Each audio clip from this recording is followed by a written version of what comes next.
Bom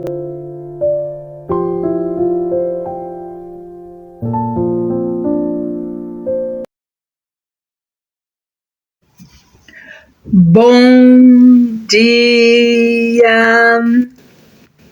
Estamos de volta com as nossas reflexões matinais. Venham as águas.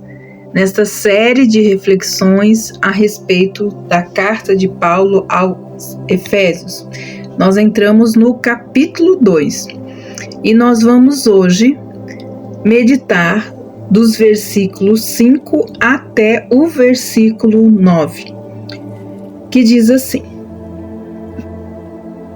estando nós mortos em nossas transgressões, Ele nos deu vida juntamente com Cristo, pois pela graça vocês são salvos. E juntamente com Ele, Ele nos ressuscitou e com Ele nos fez assentar nas regiões celestiais em Cristo Jesus. Deus fez isso para mostrar nos tempos vindouros a suprema riqueza da sua graça em bondade para conosco em Cristo Jesus. Por quê? Porque pela graça vocês são salvos mediante a fé. E isso não vem de vocês, isto é um dom de Deus, não de obras, para que ninguém se glorie. Aqui, finalmente, o amor de Deus é grande, porque as pessoas que Ele atinge não o merecem e são indignas de receber. Como diz Paulo, estávamos mortos em nossos delitos. Éramos inimigos de Deus. Éramos miseráveis e degradados, mas Ele nos amou apesar de tudo isso.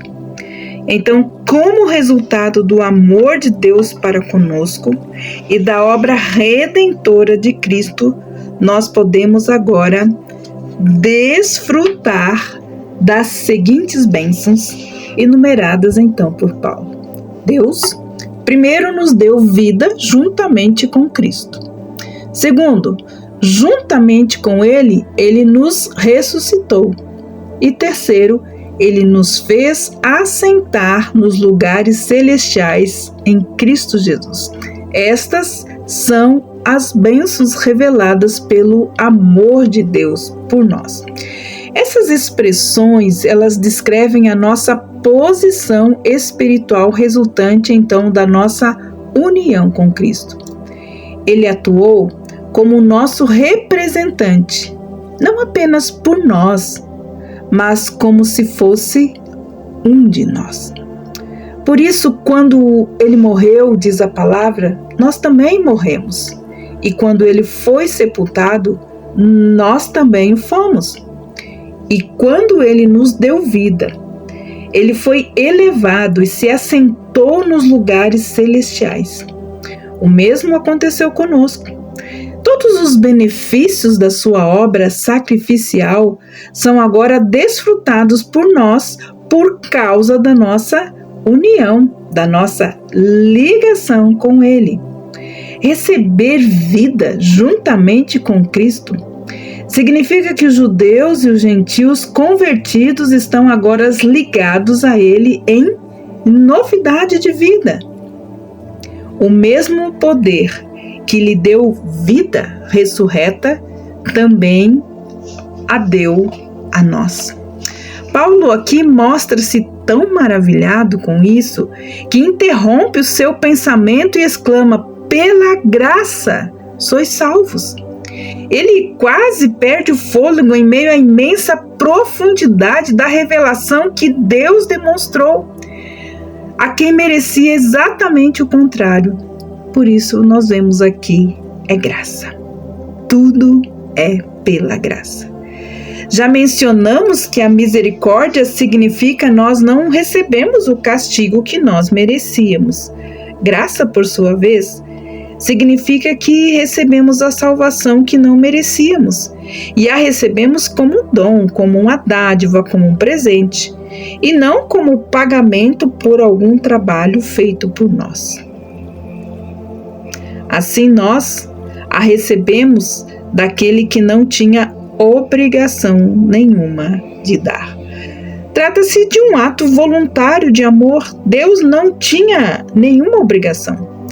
O que constitui a glória da sua graça é o fato de que ela ser um exercício ilimitado e sem impedimento algum do amor de Deus em prol de nós, pobres pecadores. E Deus não somente nos deu vida com Cristo, mas também nos ressuscitou nele.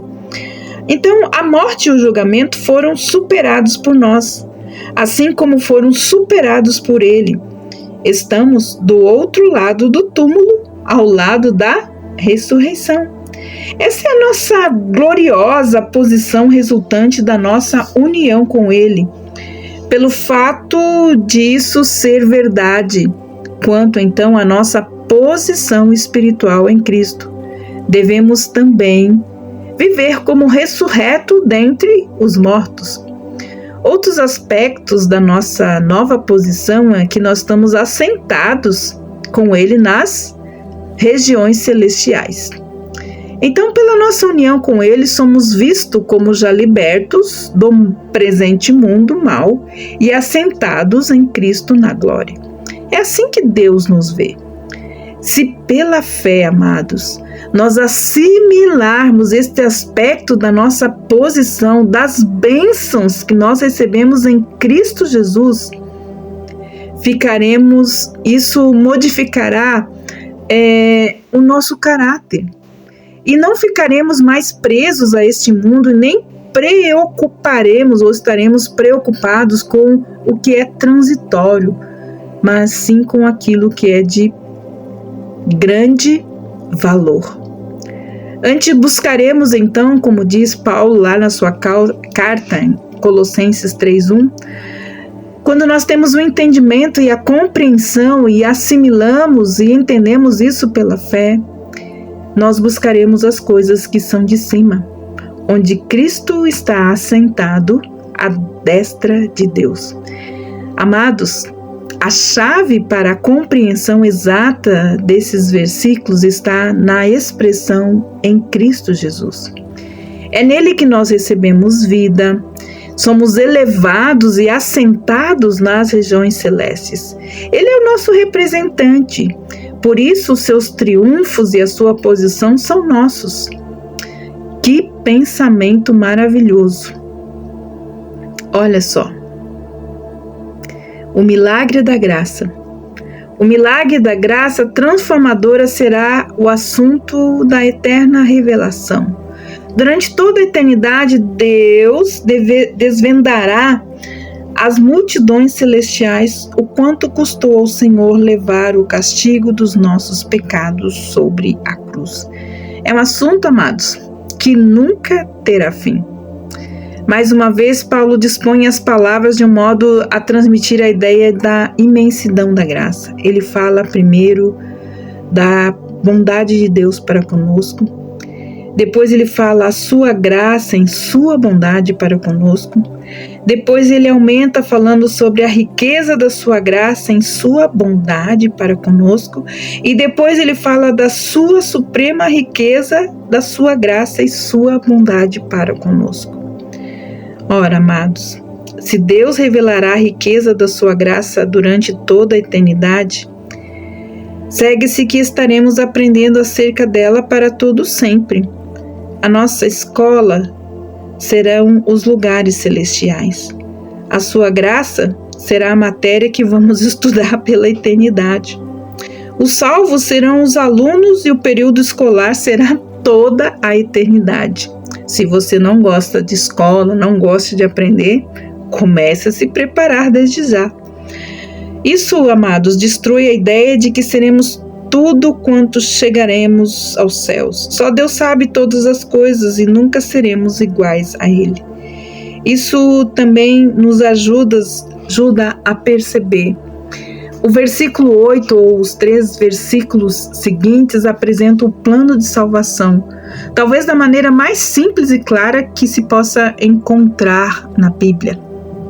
Tudo começa com a graça de Deus, e é dele a iniciativa em providenciá-la para nós.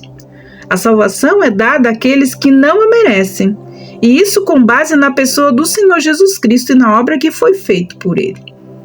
É dada como uma possessão, como um presente. Quem a possui, sabe que tem. Então, escrevendo aqui para os Efésios, Paulo diz: sois salvos. Tanto ele como seus leitores sabiam disso, e nós também.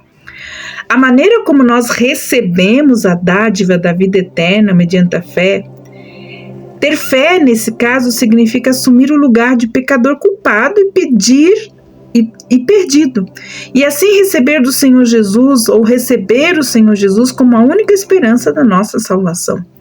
A verdadeira fé que salva se manifesta quando a pessoa se entrega totalmente a Cristo.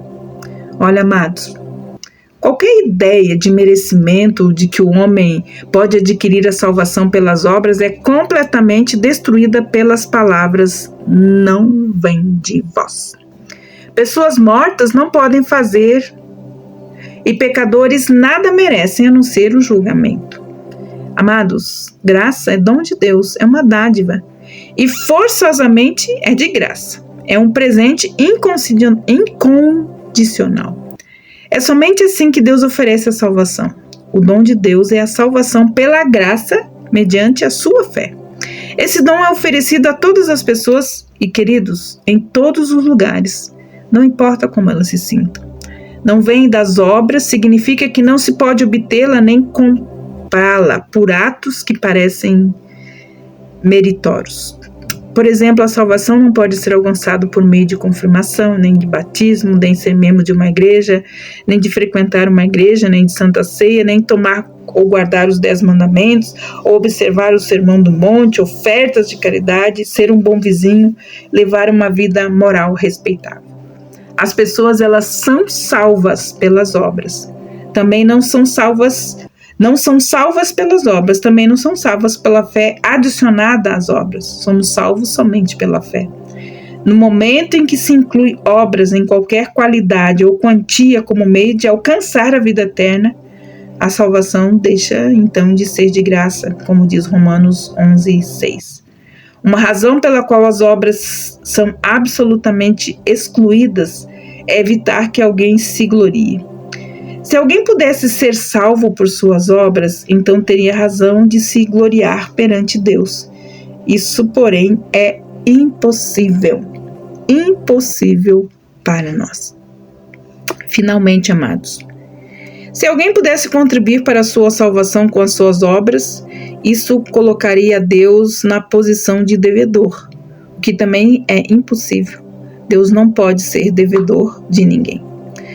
Em contrastes, então, com as obras, a fé exclui a jactância, o orgulho, porque sendo a salvação unicamente pela fé, não há nenhum lugar para méritos. O homem não tem razão para se orgulhar, nem mesmo por ter crido no Senhor. Ter fé no Senhor Jesus é a coisa mais saudável, mais racional que se pode fazer. Confiar no Criador e Redentor é ser lógico e racional. Se nós não podemos confiar nele, em quem mais nós podemos confiar? Salvação é de graça. Encontre ela em Cristo Jesus. Que Deus abençoe você. E até amanhã com as nossas reflexões matinais. Venham as águas. Até lá!